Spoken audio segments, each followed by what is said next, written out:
and murders. Picking up where we've left off, now 2 parts deep. This will be the 3rd part of Chapter 11. And of course, if you've missed any parts of that and want to go back on the channel, you can pick up Chapter 7, Chapters 8, and all of Chapters 10. So we're going to continue that here today. So picking up where we left off, the curious case of Jimmy Shaver. After midnight on July 4th, 1954, a 3-year-old girl named Jo Horton disappeared outside the Lackland Air Force Base where Jolly West was stationed. Horton's parents had left her in the parking lot outside a bar. She played with her brother while they had a drink inside. When they noticed her missing, they formed a search party. Within an hour of Horton's disappearance, the party came upon a car with her underwear hanging from the door. They heard shouting nearby.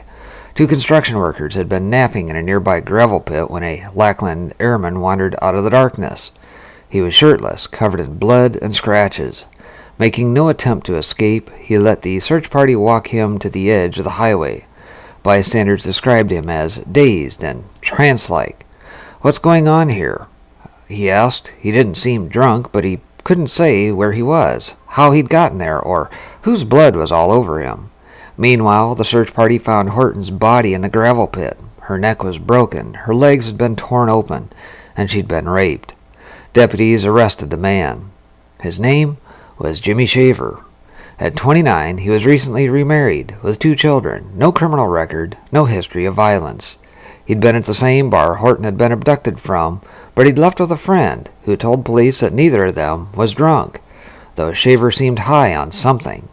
Before deputies could take Shaver to the county jail, a constable from another precinct arrived with orders from military police to assume custody of him. Around 4 that morning, an Air Force Marshal questioned Shaver, and 2 doctors examined him, agreeing he wasn't drunk.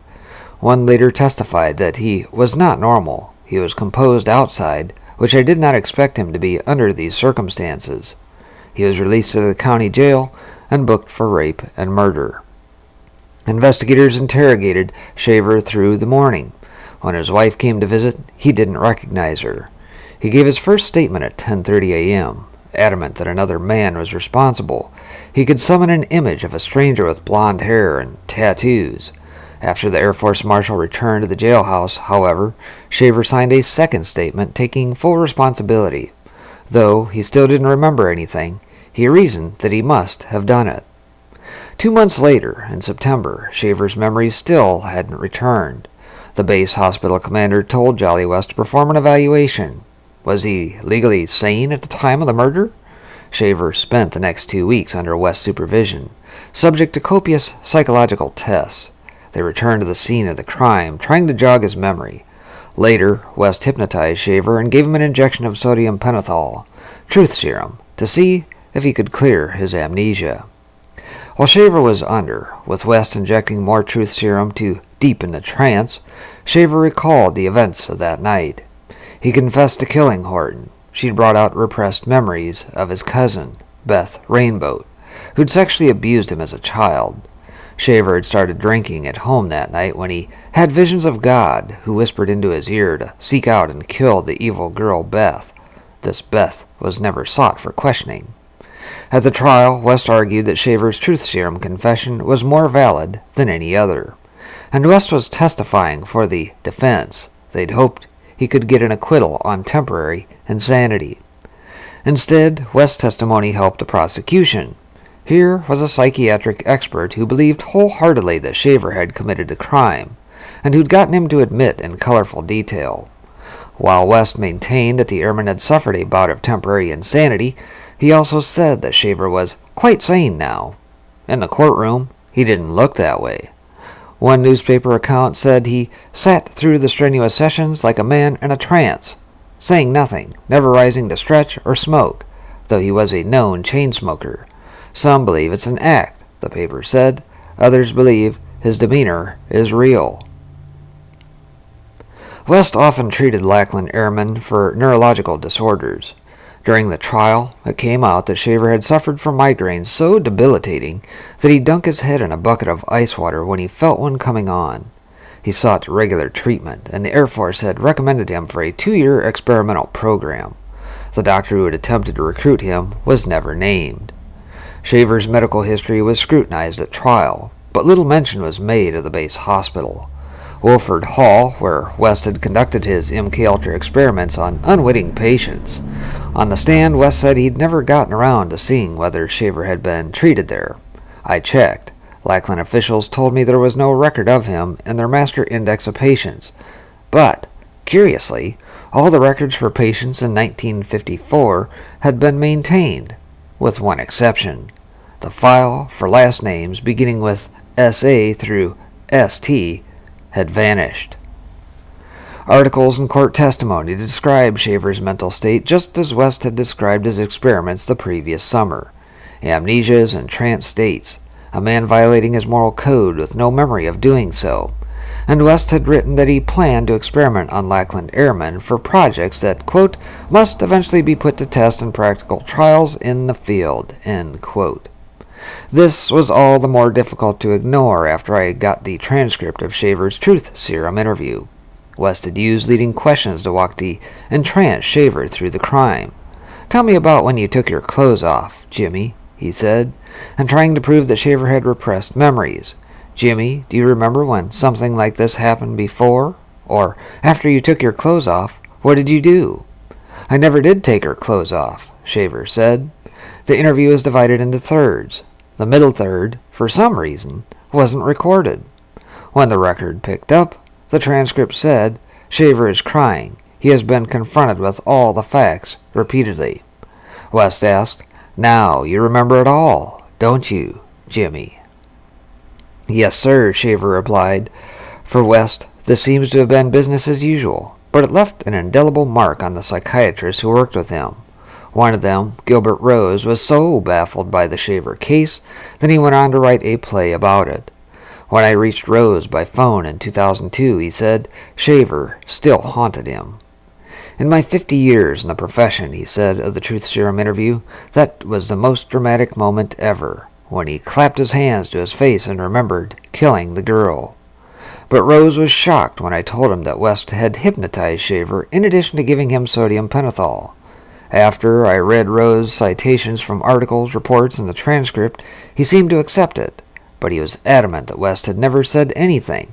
Hypnotism was not part of the protocol. He'd also never known how West had found out about the case right away. "We were involved from the first day," Rose recalled. "Jolly phoned me the morning of the murder," Rose said, giving me flashbacks to Shakrok Ahadami's memory of Reeve Whitson. He initiated it. West may have shielded himself from scrutiny, but he made only a minimal effort to exonerate Shaver. The airman was found guilty.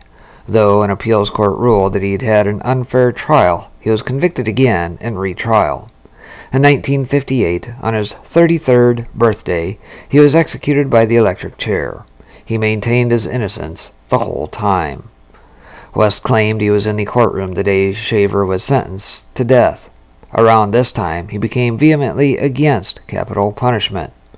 I couldn't help but wonder if it was because he knew his experiments might have led to the execution of an innocent man and the death of a child.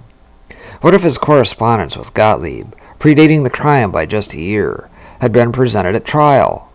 Would the outcome have been the same? Tusco goes down. If the Shaver incident was the most harrowing chapter of West's career, the most surreal belonged to Tusco, an elephant. Of all West's experiments, this one netted the most press, much of it scathing, but the public didn't know that the CIA's Sidney Gottlieb had funded it. On August 2, 1962, West headed to Oklahoma City's Lincoln Park Zoo, where he'd invited a crowd of eager onlookers to watch his latest test. To their delight, he'd secured an Asian elephant named Tusco, an exotic specimen in Oklahoma. West would attempt, he explained, to induce musk, a form of madness that occurred in male elephants during the rutting season. Musk caused violent behavioral changes.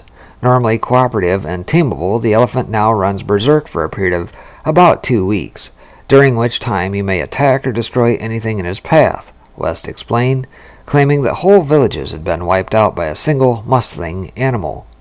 In his rage, the elephant secreted a mysterious fluid, brown and sticky, from his temporal gland. Could it prove medically useful? he intended to find out. His method was simple. He would simulate must by injecting the elephant with a lot of LSD. But West had miscalculated the dosage. Tusko weighed a whopping 7,000 pounds. West shot him with 2,800 milligrams of acid, about 1,400 times the quantity given to a human, to produce a marked mental disturbance by West's measurement. 5 minutes after the injection, West later wrote, Tusko trumpeted, collapsed, fell heavily onto his right side, defecated, and went into status epilepticus, a respiratory seizure resulting in death. The next morning's paper featured a front-page photo of the portly psychiatrist bent over the deceased pachyderm. There were no animal rights groups then. Tusko's death was received more as comedy than tragedy. For a time, West became the laughingstock of the scientific community, and he was soon making fun of the mishap himself. He liked to inform his lecture audience that he was the doctor famous for killing an elephant with LSD. When I asked Roger Smith about West, he exclaimed, "He's the guy that killed the elephant. Great story. Wonderful story. He always told it." The mystery behind the joke was why LSD had been used on an elephant in the first place. What good did it do to simulate must? West, true to form, never gave the same explanation twice. Speaking to an interviewer from the Medical Tribune and to another from the Daily Oklahoman, West said his objective was to find an animal model for recurring psychoses in humans. Elephant brains were useful analogs for the human mind. They had excellent memories, creative judgment, sophisticated problem-solving abilities, and even an individual personality. Looking at it, elephant violence offered an opportunity to learn what changes are correlated with this gross behavior, and to see if those changes happened in people, too. And yet, in a December 1962 article for the journal Science, West and his co-researcher acted as if their ambitions were purely zoological. If they surgically removed an elephant's glands before puberty, he might grow up to be a sexually capable but behaviorally tractable animal. The recommendations were so preposterous that they occasioned an avalanche of letters to Science. Outraged scientists questioned West's true objectives, labeling him capricious and irresponsible. "I fail to see any scientific merit," one wrote, "or purpose." West left his position at the University of Oklahoma in January 1969. His successor, Dr. Gordon Deckert, found records in the department's files about the Tusko debacle. When the elephant died, the department was worried. "How in the world are we going to pay for that?" Deckert recalled. "All Jolly would say to anybody was that he would find a way to pay for it. I learned then, when I became chair, that the source was payment from the CIA." Having known about West's involvement in the so-called brainwashing issue in the Korean War, Deckert conceded that he wasn't terribly surprised. The financial cover was the Foundation's Fund for Research in Psychiatry, Inc., the same group that paid for West's Haight-Ashbury project. Jack Ruby's psychotic break. At UCLA, I kept requesting boxes of West's papers, and he kept leading me over trapdoors. Next, they dropped me into a quagmire I wanted no part of: the assassination of John F. Kennedy, an event that plausibly qualified as the most discussed crime of all time. Certainly it had bred more conspiracy theories, skepticism, and enmity than any other incident in U.S. history, altering the way Americans digested their news and breaking the nation's belief in its institutions. I flipped through West's pages cautiously, hoping that his involvement was peripheral. It wasn't. Down through the trapdoor I went. Kennedy was shot as his motorcade passed through Dallas's Daily Plaza on November 22, 1963. 2 days later, at the Dallas Police Headquarters, officers escorted Kennedy's assassin, Lee Harvey Oswald, to an armored car that would drive him to the county jail. A man stepped out from the crowd and aimed a revolver at Oswald's chest. It was Jack Ruby, a nightclub proprietor with connections to Cuban political groups and organized crime. He fired once at point-blank range, sending a fatal bullet into Oswald's stomach. According to a first-person account that Ruby produced with a ghostwriter, published in newspapers in a scenario close to Susan Atkins's, and again involving Lawrence Schiller, Ruby lost his senses when he pulled out his gun. Next thing he knew, the cops had him pinned to the floor, and he had no memory of what he'd just done. "What am I doing here?" he asked. "What are you guys jumping on me for?" A psychiatric analysis solicited by Ruby's defense attorney said he'd suffered a figue state with subsequent amnesia. On the advice of his attorney at the time, Ruby said he'd murdered Oswald to spare the widowed First Lady, Jackie Kennedy, the ordeal of testifying against Oswald at trial. Another of Ruby's attorneys, Melvin Belly, later wrote that Ruby had a blank spot in his memory and that any explanation he provided was simply confabulating. Potential justifications had been poured like water into the vacuum in his pathologically receptive memory and, once there, had solidified like cement. Seemingly, as soon as the story of Oswald's murder hit the presses, Jolly West tried to insinuate himself into the case. He hoped to assemble a panel of experts in behavioral problems to weigh in on Ruby's mental state. He took the extraordinary measure of approaching Judge Joe B. Brown, who'd impaneled the grand jury that indicted Ruby. West wanted the judge to appoint him to the case.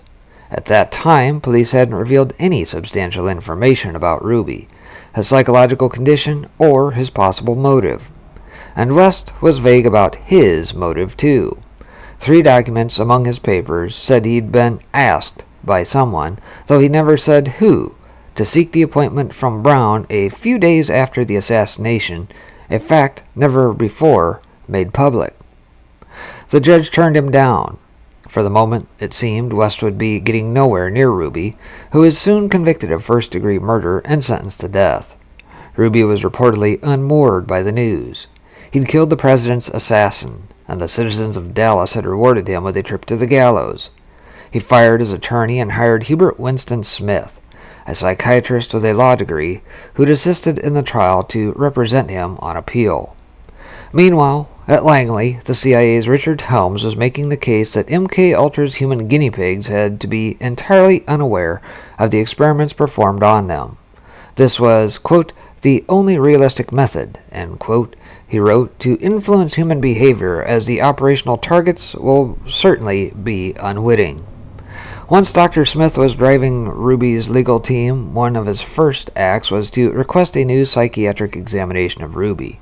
He had one candidate in mind, Dr. Lewis Jolyon West, whom he noted in a court brief had enjoyed acclaim for his studies of brainwashed American POWs.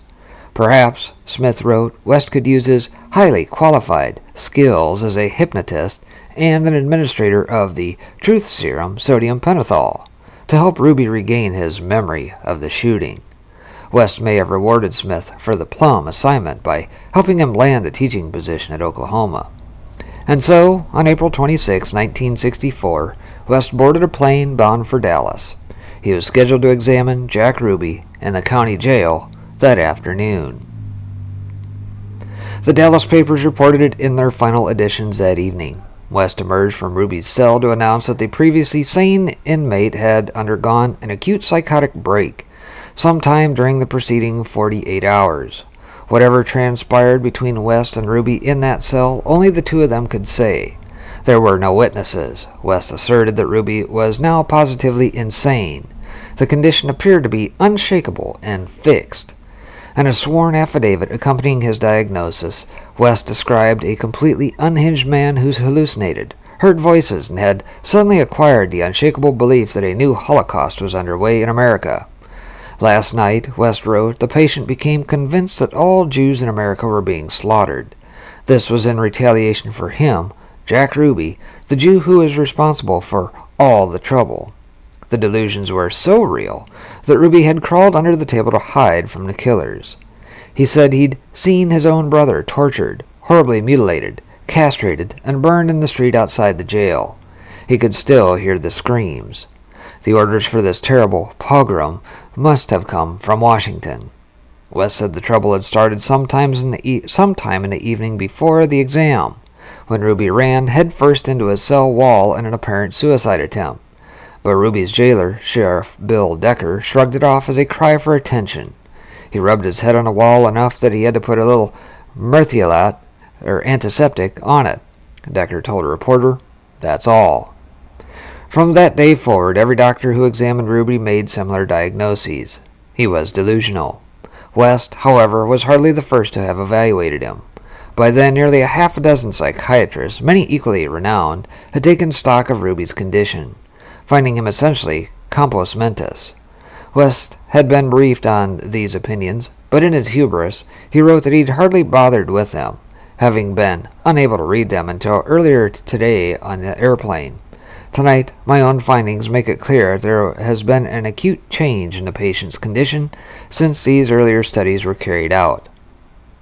The change was too acute for Judge Brown's liking. In the preceding 5 months, he'd spent many hours in a courtroom with Ruby, and he'd never witnessed anything resembling the behavior West described. Presumably, it wasn't lost on him that this was the same doctor who'd clamored to see Ruby months earlier. After the judge heard West's report, he ordered a second opinion, saying, "I would like some real, disinterested doctors to examine Ruby for my own benefit. I want to get the truth out of it." That opinion came from Dr. William Beavers, who examined Ruby 2 days after West. Beavers' report to the judge, never before made public, confirmed West's findings. Ruby became agitated, Beavers wrote, and asked if I did not hear the sounds of torture that were going on. Like Judge Brown, he was alarmed by the abruptness of Ruby's disintegration. He considered the possibility that Ruby was malingering, but quickly ruled it out, explaining that it was highly unlikely that this individual could have convincingly faked hallucinations. Beavers wondered if Ruby had been tampered with or drugged by an outsider. The possibility of a toxic psychosis could be entertained, he wrote, but is considered unlikely because of the protected situation. The truth, by that point, was sealed up behind West. Beavers couldn't have known that one of his fellow caregivers was capable of anything so diabolical as inducing mental illness in a patient. His report would have turned out differently, no doubt, if he'd been apprised of West's unorthodox fortes and his long relationship with the Central Intelligence Agency. Dozens of West's colleagues offered me assessments of his character. There was praise, especially from those who'd worked with him at UCLA, but there was also condemnation, most of it from his former colleagues at Oklahoma, where he'd done the bulk of his MKUltra research. He was a devious man, egotistical, an inveterate narcissist and womanizer. The few who hadn't already suspected his involvement with the CIA accepted it readily. But the most relevant insight came from Dr. J. Shirley, his good friend of 45 years, who'd worked with West at Lackland Air Force Base and the University of Oklahoma. Shirley was one of the few colleagues who admitted that West was an employee of the CIA. I asked him if he thought West would have accepted an assignment from the CIA to scramble Jack Ruby's mind. "I feel sort of disloyal to Jolly's memory," Shirley said. "But I have to be honest with you, my gut feeling would be yes. He would be capable of that." Calling West a very complex character, he explained, he had a little problem with grandiosity. He would not be averse at all to having influenced American history in some way or other, whether he got the credit for it or not. Jolly had a real streak of, I guess you'd call it, patriotism. If the president asked him to do something, or somebody in a higher office, he would break his back to do that without asking too many questions. Even if it meant distorting American history? "I suppose so," Shirley said. "He is a pretty fearless kind of guy." And I think that's a good break point here. I think we got a couple sections left in this particular chapter 11, so we will pick that up next. But again, if you have missed any of the previous sessions, the two here now comprised of chapter 11, you can check that out here on the channel, as well as chapter 10, chapter 7, chapter 8, all very interesting, and of course very interesting picking up in regards to not only the JFK assassination and how potentially MKUltra may have messed with somebody like Jack Ruby. Why the necessity of somebody like Jolly to want to interfere right off the rip, and how did he know so quickly? Lots of questions and that surround that still. So one of many mysteries. Hopefully one of these days we'll be able to see the full files of the JFK assassination actually released to the public. POTUS has done a pretty good job of that in the last year or so, but certainly more surrounding it. So, that being said, like I said, this is a good stopping point. We'll pick this up again here momentarily, and we'll touch back with you here soon. Take care, everybody.